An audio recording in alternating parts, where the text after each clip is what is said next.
fitsidihana fotsiny ihany nataon'ny Bianco teto Morondava nanomboka ny taona 2014 dia mitoetra tanteraka sy maharitra eto izy nanomboka ny 13 oktobra 2014 isahana ny faritry Menabe sy ny faritry Melaky.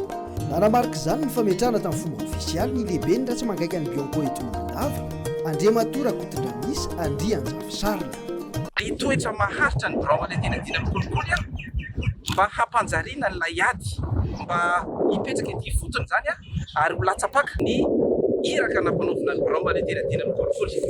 Fahasinganana manokana amin'izay iraka anankiray le fahatelo ny fampiarana ny lalàna zany koa tsy midika fanabeazana sy fisorohana tsy atao fa ny isahana an'izany dia fitalevam-paritra n'Antananarivo. Ny antony zany dia mba hoe tiana hipetraka ifotony ary ho hitan'ny olona fa misy ny Birao Aledina mikolikoly fa tsy vitan'izay ihany fa hiantraika eo anivon'ny fiarahamonina ny asa izay hiandraketany. Tsotra ny tanjona amin'izao fametrahana ny Bianco eto Morondava izao dia ny andrindra ny fiarahamonina satria fantatra tsara ny zava-misy aty amin'ireo faritra roa ireo. Andrindra fiarahamonina ny Birao Aledina mikolikoly ny filana izay be dia be nasehoan'ny olona nandritra ny 2014 dia napirisika anay ary mampirisika anay mihitsy hanao misy kokoa indrindra eo amin'ny lafiny fampiarana ny lalàna mba hametrahantsika ny antsoina hoe tany tandalàna voalohany indrindra ary ny faharoa andaminantsika an'ireo fiarahamonina izay marisarisa ireo amin'ny alalan'ny singa telo dia ny fanabeazana fisorohana indrindra ny fampiarana lalàna.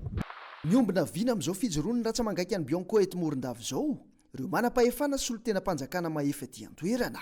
Maro no miandry izao fahatongavan'ny Bianco izao ary vonona hifanometanana ho fampanjariana ny ady amin'ny kolikoly. Tafiditra ao anatin'ny fampandrosoana an'izany commune izany ny ady amin'ny kolikoly mba ahafahan'ilay commune mampisitaka ny mponina ny tsara sy ny soa ho ny tanàna ity. Mafisina efa nisy ny drafitrasa izay niarahana tamin'ny Bianco mba ahafahana miady amin'izany kolikoly izany. Tianay zany ho hamafisina ny mandeha izay drafitrasa izay mba ahafahanay mametraka iza sy izavy ny olona ao anatin'ny komity hitarika n'ilay ady rehefa avy eo. Ka ny fahavonona zany dia amin'ny alalan'izay komity izay sy amin'ny alalany fampiparitahana ao anatin'ny sehatra rehetrarehetra misy ato anatin'ny commune amin'izay rehetrarehetra izay. Vonona foana ny faritra miara-miasa amin'ny Bianco mikatsaka ny fomba rehetrarehetra hoentina miady amin'izany kolikoly izany. Ny fametrahana ny Birao maharitra izany Bianco izany aty amin'ny faritra Menabe aloha tena zava-dehibe raha tiantsika ho efficace izay ady amin'ny kolikoly izay. Ilain'ny vahoaka ny fisiany izany antenne izany eo akaikiny eo. Voalohany hanamora ny accès amin'ny fametrahana ny fitoriana. Faharoa misy impact amin'ny fiasam-panjakana ny fipetrahana Bianco eo akaikina eo. Misy Birao aleo tena manokana napetraka dia mba hanampy ny rehetrarehetra fa indrindra mba fantatra dia mba ho fantatry ny olona kokoa zany inona le ady atao amin'ny kolikoly, inona endriky ny kolikoly izay mety mitranga satria indraindray koa ny fanaovana zavatra nge dia mety tsy fahafantarana azy ny mahatonga ny olona nanao fahatany. Ataoko fa manampy ny faritra Menabe ny fijoroan'ny sampana Bianco ety anivon'ny faritra. Raha misy zavatra tokony ilaina ataoko fa ny fanomezam-baovao indrindra ny tena zava-dehibe. Dia efa teny atsipiko amin'ny Bianco sady zany mahatoky anareo ny olona dia tokony hisy zero devabilité zay tamberina andraikitra mipetraka amintsika tsirairay. Miaina ao anaty fiarahamonina ny Bianco ka tsy afaka iolon'olona. Maro ireo sehatra miara-miasa aminy noho izany toy ny fitsarana, ny fiangonana, ny fiarahamonim-pirenena, ny mpitandro ny filaminana sy ny maro hafa. Izay tia fampanoavana moa amin'ny resaky fampiarana ny lalàna dia vonona izahay vonona tanteraka ny hifanometanana amin'ny zero mpiasan'ny Bianco izay tonga eto hanatanteraka n'izay asa izay satria tsara ho tsahivina fa ny Bianco moa dia mpanao fanadihadiana. Dia rehefa vita izay fanadihadiana izay dia tsy maintsy hoentina tia amin'ny fampanoavana ka tsy maintsy fampiankina ny Bianco sy ny fampanoavana eo am-panatanterahana an'izany. Tantoroka avy amin'ny fiangonana zany fanentanana fampianarana ny fanazarana vavahana ny fitsipy-pitondran-tena sy ny hoe conscience mba adio foana ny consciencenao eo amin'ny zay rehetra atao sy amin'ny sehatra zay hirotsahana torotanana lehibe anankiray voalohany afaka amin'ny fiangonana hoe miara-miasa amin'ny vovonana telo atao amin'ny fiangonana vovonan'ny olon-dehibe vovonan'ny tanora ary vovonan'ny ankizy ilay famolavolana sy fanabeazana fototra mahakasika an'izany hoe ady amin'ny kolokolo izany maharatsy amin'ny kolokolo ary indrindraindrindra ny hoe fampanjakana fahamarinana deny mbola kely ny ankizy ny sisa Morondava zany antenne régionale amin'ny Bianco dia raisina tanandroa amin'ny fiara-miasa. Ny ady amin'ny kolokolo moa zany aminay firaisamonim-pirenena dia lahara-pahamehana noho izany rehefa mipetraka eto zany ny Bianco dia manantena zahay fa handeha tsara io ady amin'ny kolokolo io mba hisian'ny fampandrosoana ho an'ity faritra ity. Na misy Bianco na tsy misy Bianco dia tokony adio.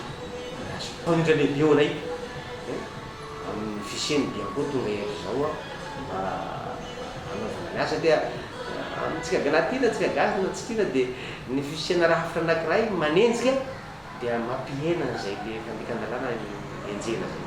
Rehefa mahita ny fipetrahany antenne régionale zany tafaray ny tisiny mamina satria anisan'ny ady goavana eto anivon-jandarmerie ny ady kolokolo. Mandritetena no mitenenana hoe mety ary hiara-iasa izahay resaka ady kolokolo. An'ny rehetra ny ady amin'ny kolikoly ka noho izany dia tena zava-dehibe ny fanohanan'ny vahoaka. Isan'ny vaindondra rany Bianco raha teo manomboka izao ny fidinana eny fotony mba hisitrahan'ny rehetra ny anjara masoandrony. Tsara izy tafatsanga eto amintsika eto satria mba hiaro amin'ny zony hiaro olo amin'ny tsirairay sy rariny. Faly aho satria mety hofoana tokoa ny kolikoly amoron-dava eto mikasika ny raha zay sady tsy mandeha lava izy koa atsika hoe mba hikaikaiky koa fa afaka mamonjy an'ireo mivanta direct. Na mety amiko zay laha ohatra ka hoe tena tafajoreto tokoa satria tena manakanaka manokana hoe resaka Bianco tena ilaiko ny vokatsandrasa hoe mba hanafanana nyity resaka kolikoly. Za zany amin'izay zavatra zay tena faly mihitsy satria zao manko tsy dia tia zavatra tsy dia mazavazava io ka afaka mandray andraikitra ary afaka zao mandeha amin'ny Bianco mihitsy toriko rehefa manao zavatra tsy mety. Mampirisika ny mponina rehetra eto Morondava ny Bianco andray andraikitra hosay torika ary indrindra ihany koa mitaonany rehetra andahy kolikoly satria rehefa mandahy dia efa miady amin'ny kolikoly zay. Ny afatra tsotra ihany raha le tena dinan'ny kolikoly dia eo anilanareo lalandava isika mponitra izy anatanteraka ny hiraka ary ny tanjona dia ny handrindra ny fiarahamonina fa tsy hanakorotana azy.